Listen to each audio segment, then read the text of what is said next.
Asia మొత్తం అలాగే ఇటు అమెరికాలోను అటు ఇజ్రాయెల్లోనూ కూడా వ్యతిరేక నిరసన ప్రదర్శనలు. నో కింగ్స్ డే అంటూ ట్రంప్కి వ్యతిరేకంగా, అలాగే అక్కడ నెతన్యాహు గద్దె దిగాలని ఇజ్రాయెల్లోను. ఒక్క రోజులోనే ఇన్ని పరిణామాలు చోటు చేసుకోవడం అనేది కొంత ఆశ్చర్యం కలిగిస్తుంది. కానీ ఇది ఎప్పటి నుంచో పెళ్ళుబిగుతున్న నిరసన ఒక్కసారిగా లావాలా బద్దలైందని మాత్రం అక్కడ అర్థమవుతుంది. అంటే యుద్ధానికి వ్యతిరేకత ఏ స్థాయిలో ఉందో అన్ని దేశాల్లోనూ, అటు ఇరాన్లో కూడా ఉంది. కాకపోతే అక్కడున్న రెజీమ్ IRGC దాన్ని బయటికి ఎక్స్పోజ్ కానీ ఇట్లా. అమెరికా డెమోక్రటిక్ కంట్రీ కాబట్టి అక్కడ కనిపిస్తున్న నిరసన ప్రదర్శనలు మనకి స్పష్టంగా చూడగలుగుతున్నాం. 5-6 పెద్ద నగరాల్లో జరిగినాయి. ఇవన్నీ కాక సందట్లో సడేమే అన్నట్టు కిమ్ ఎంట్రీ ఇచ్చాడు. నేను దిగానంటే మొత్తం భస్మే. మనకి మనీ సినిమాలో బ్రహ్మానందం డైలాగ్ ఒకటి ఉంటుంది, ఖాన్తో గేమ్స్ ఆడద్దు అన్నట్టు. అలాగే కిమ్ కూడా వచ్చేసి గేమ్స్ ఆడమాకండి, ప్రపంచం అంతు చూస్తా నాతో పెట్టుకుంటే అనే పద్ధతిలో ఆయన వచ్చేసాడు. ఆయన దృష్టిలో ప్రపంచం అంటే అమెరికా మిత్ర దేశాలు. సో ఓవరాల్గా చూస్తే మరోవైపు ఏంటంటే ఈ హర్మూజ్ జలసంధి దగ్గర అలజడి, దాంతోపాటు కర్గ్ ఐలాండ్ని చుట్టుముట్టిన అమెరికా బలగాలు. ఇదంతా నెరేటివ్సా, నిజమా? వీటికి సంబంధించి సమగ్ర విశ్లేషణ అందించడానికి మనతో బిగ్ డిబేట్లో జాయిన్ అయ్యారు జియో పొలిటికల్ అఫైర్స్ ఎక్స్పర్ట్ మామిడి గిరిధర్ గారు. మిగిలిన గెస్టులు కూడా మరి కాసేపట్లో జాయిన్ అవుతారు. ప్రొఫెసర్ మురళీ మనోహర్ కూడా జాయిన్ అయ్యారు, జియో పొలిటికల్ అఫైర్స్ ఎక్స్పర్ట్. నమస్తే అండి ఇద్దరికి కూడా. టు స్టార్ట్ విత్ మామిడి గిరిధర్ గారు, నిరసన ప్రదర్శనలు ఒక్కసారిగా పెళ్ళుబికాయి.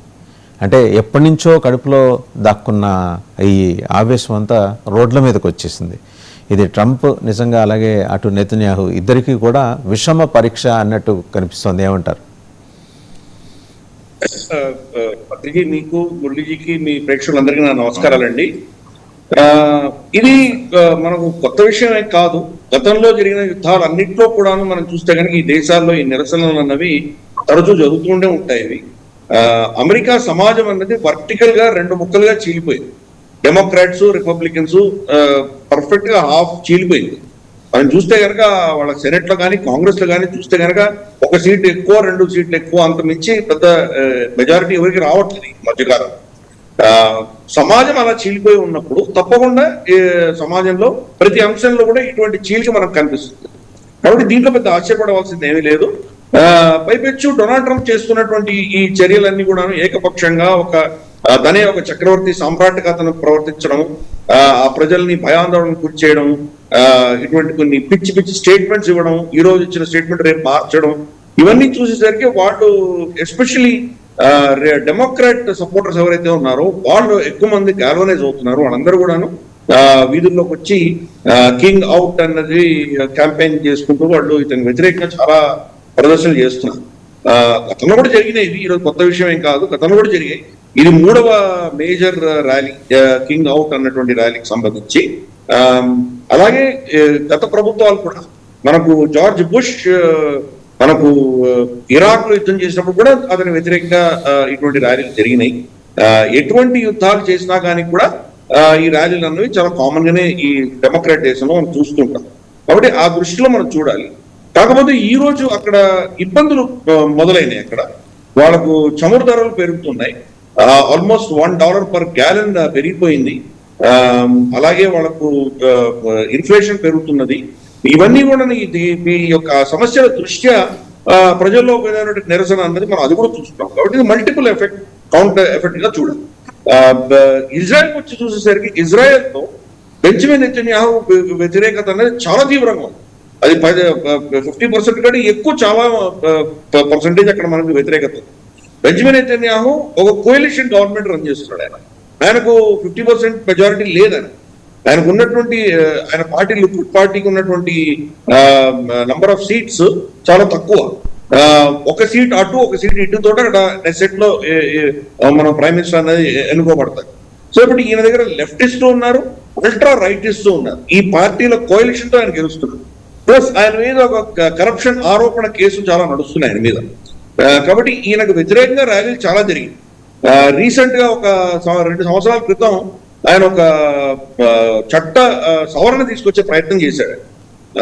చట్ట సవరణ ప్రకారం సుప్రీంకోర్టులో జడ్జిలు కానీ సుప్రీంకోర్టు అధికారాన్ని కొంచెం తగ్గిస్తూ పార్లమెంట్ కి ఎక్కువ పవర్స్ ఇచ్చే దిశగా ఆయన ఒక అమెండ్మెంట్ తీసుకొచ్చారు. పార్లమెంట్ కనుక ఏకగ్రీవంగా ఏదైనా నిర్ణయించిందంటే కనుక దాని కోర్టులు దాన్ని తిరస్కరించకూడదు, దానికి గౌరవం ఉండాలి అన్న దిశగా ఆయన తీసుకొస్తే మొత్తం జ్యుడిషియరీని వీళ్ళు కాలం రాస్తున్నారని చెప్పి విపరీతమైన విధ్వంసం ఆ దేశం నిండా మనం చూసాం. కాబట్టి ఈవెన్ దీంట్లో కూడా వాళ్ళని అక్టోబర్ 7వ తారీఖు జరిగినటువంటి కిరాతకమైనటువంటి ఘటనలు ఇజ్రాయెల్ ఏమి జరిగినాయో దానికి వ్యతిరేకంగా కూడాను ఇది కంప్లీట్ ఫెయిల్యూర్, రిజైన్ చేయాలి, మా బంధువులందరినీ వెనక్కి తీసుకురావాలి, యుద్ధం ఇప్పుడు ఆపేయాలి హమాస్ తోటి అన్నటువంటి నిరసనలు అక్కడ చాలా జరిగినాయి. కాబట్టి డెమోక్రాటిక్ ప్రభుత్వాల్లో దేశాల్లో ఈ నిరసనలు అనేవి చాలా కామన్. అవి అదే చూస్తున్నాం మనం ఇజ్రాయెల్లో కానీ మనం అమెరికాలో కానీ చూస్తున్నాం. సో కాబట్టి దాంట్లో నేను పెద్ద ఆశ్చర్యపడాల్సింది ఏమీ లేదు. కానీ ఈ ప్రభుత్వాలు ఆ నిరసనలకు వ్యతిరేకంగా నిరసనలు బేఖాతరు చేస్తూ వాళ్ళు చేయాల్సిన అజెండాలో వాళ్ళు చేయాల్సినటువంటి వాళ్ళు చేసుకుంటూ వెళ్తున్నారు. గెలిస్తే కనుక అది చాలా పెద్ద పాజిటివ్ గా ఉంటుంది వాళ్ళకి. ఎందుకంటే బెంజమిన్ నెతన్యాహు హమాస్ మీద మోరార్లెస్ గెలిచాడు ఆయన. కానీ డొనాల్డ్ ట్రంప్ చూస్తేనేమో స్పెక్టాక్యులర్ ఓడిపోతున్నాడు ప్రిపేర్. కాబట్టి ఓడిపోతే కనుక దానివల్ల వచ్చేటువంటి రిపర్కషన్స్ ఇంకా చాలా ఉంటాయి. ఇప్పుడు ఆయన సైన్యాన్ని దించాడంటే, బరిలో దించాడంటే కర్క్ ఐలాండ్ లోనో కాసిం ఐలాండ్ లోనో లేదా ఇతరత్ర ఏమైనా కనుక బూట్స్ ఆన్ ద గ్రౌండ్ దించితే కనుక మరి బాడీ బ్యాగ్స్ వెనక్కి వస్తే, వీళ్ళ సైనికులు చనిపోయి వెనక్కి వస్తే కనుక ఈ నిరసనలు ఏవైతే ఉన్నాయో ఇంకా ఉధృత స్థాయి ఉంచుకొని అది ఒక పెద్ద లెవెల్లో నిరసనలు మనం చూసేటువంటి పరిస్థితులు కూడా రావచ్చు.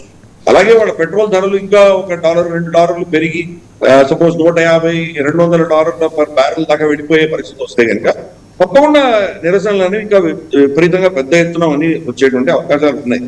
కానీ నేను ఇందాక చెప్పినట్టు ఎస్టాబ్లిష్మెంట్ ఉంటుంది, వాళ్ళ డిఫెన్స్ ఎస్టాబ్లిష్మెంట్, వాళ్ళ డిఫెన్స్ ఇండస్ట్రియల్ కాంప్లెక్స్ కావచ్చు, డీప్ స్టేట్ కావచ్చు, లేదా వాళ్ళ పెంటగన్ కావచ్చు, వాళ్ళ ఇతరత్ర ఏదైతే యంత్రాంగం ఉంటుందో, అంటే పొలిటికల్ లీడర్షిప్ కాకుండా మిగతా ఎస్టాబ్లిష్మెంట్ ఏదైతే ఉంటుందో అది ఈ పొలిటికల్ ఇష్యూస్ కానీ ప్రజలు ఏమనుకుంటున్నారు కానీ దానికి భిన్నంగా, దానికి వ్యతిరేకంగా దాన్ని బేఖాతరు చేసి వాళ్ళు చేసుకుంటున్నారు. వెనెజుయేలాలో నికోలస్ మడూరును ఎత్తేయడానికి వాళ్ళ ప్రజలు ఏమైనా ఓకే అన్నారా? అనలేదు కదా. కాబట్టి ఇటువంటివన్నీ కూడా అన్ని ప్రజలు మనం చూస్తున్నాం. అక్కడ చూస్తుంటే గిరిధర్ గారు Philadelphia, Washington, Mississippi, Chicago, New York, ఇంకా మనకి చాలా చోట్ల చాలా సిటీస్లో చూడండి ఆ హ్యూజ్ ప్రొటెస్ట్ అక్రాస్ యుఎస్ఏ. ఇది ఇంత ఇంత ఇంత స్థాయిలో జరుగుతోంది అంటే అంటే యుద్ధం మీద ఎంత వ్యతిరేకత ఆ దేశంలో ఉంది అనేది అక్కడ మనం గమనించవచ్చు. మెజారిటీ మీరు చూస్తే Democrat states almost all of them exclusive గా డెమోక్రాట్ స్టేట్స్. రిపబ్లికన్ స్టేట్స్ మీకు అంత కనిపించదు. లేదు అని నేను అక్కడ ఉన్నటువంటి డెమోన్స్ట్రేట్ చేస్తున్నారు. కానీ మెజారిటీ ఇవన్నీ కూడా చూస్తే ఇవన్నీ కూడా డెమోక్రాట్ స్టేట్స్ ఇక్కడ నిరసన వాళ్ళు చేస్తుంటారు వాళ్ళు. సో ఇది దేశమే వర్టికల్ గా స్ప్లిట్ అయింది, డెమోక్రాట్స్ వర్సెస్ రిపబ్లికన్స్ అన్నది. రిపబ్లికన్స్ కొంతమంది డొనాల్డ్ ట్రంప్ ని వ్యతిరేకిస్తున్నా కానీ కూడా వాళ్ళు ఓపెన్ గా పాఠంగా వచ్చి ఆయన్ని క్రిటిసైజ్ చేసేటువంటి పరిస్థితి ఏం లేదు. ఎందుకంటే ఫర్ ఇన్స్టెన్స్ వాళ్ళ కాంగ్రెస్ లో 2 సార్లు 3 సార్లు రెజల్యూషన్ కూడా ప్రవేశపెట్టారు.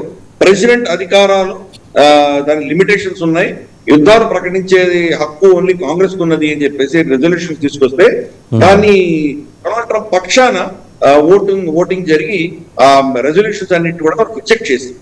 సో కాబట్టి చాలా థిన్ మెజారిటీతో రిజెక్ట్ అయింది. సో అందుకని ఇవన్నీ కూడాను డెమోక్రాట్ వర్సెస్ రిపబ్లికన్స్ గానే ప్రస్తుతానికి ఉంటుంది. ఆ ప్రజలు ఇంకా కష్టాలు పెరిగే కొద్దీ, వాళ్ళ సైనికులు ఎక్కువ చనిపోయి ఇంటికి వచ్చే కొద్దీ బహుశా రిపబ్లికన్స్ లో కూడా దానికి వ్యతిరేకత అనేది పెరిగేటువంటి అవకాశాలు ఉన్నాయి. కొంతమంది జో రోగన్ లాంటి వాళ్ళు, టక్కర్ కార్సన్ లాంటి వాళ్ళు, కోర్ మాగా సపోర్టర్స్, రిపబ్లికన్ సపోర్టర్స్ కూడా ఈ రోజు వ్యతిరేకంగా తిరగడం అనేది చూసాం మనం. కానీ మాగా సపోర్ట్ చేశారని ఇప్పుడు కూడా ఆయన సపోర్ట్ ఇస్తున్నారు వాళ్ళు. ఇదంతా కూడాను ఆ Democrat versus Republican fault lines కింద మనం ప్రస్తుతానికి చూడాలి. మళ్ళీ వస్తాను మీ దగ్గరికి గిరిధర్ గారు. ఒకసారి ప్రొఫెసర్ మురళీ మనోహర్ గారి దగ్గరికి వెళ్ళాం. ప్రొఫెసర్ మురళీ మనోహర్ గారు, సరే మనం నిరసనలు చూసాం, మరోపక్క అటువైపు హర్మూజ్, స్ట్రైట్ ఆఫ్ హర్మూజ్ దగ్గర జరుగుతున్న అలజడి అండ్ కర్గ్ ఐలాండ్ని స్వాధీనం చేసుకోవటానికి అమెరికా బలగాలు అక్కడ చుట్టుముట్టేశాయి. హౌ ఫార్ ఈస్ టు తెలియదు కానీ గడిచిన 24 అవర్స్గా ఇవి బాగా రౌండ్ అవుతున్నాయి. మరోపక్క ఇరాన్ మనం కనుక చూస్తే అవాక్స్ని హిట్ చేసింది. ఇదంతా కూడా అంటే డ్రోన్స్ని ట్రాక్ చేసే రాడార్స్ వ్యవస్థని ధ్వంసం చేసేంత అంతటి టెక్నాలజీ. సో ఎవరు ఎక్కడా తగ్గినట్టు కనిపించట్లేదు. ఇరాన్ స్పోక్స్ పర్సన్ ఆయన మాట్లాడారు, అఫ్ కోర్స్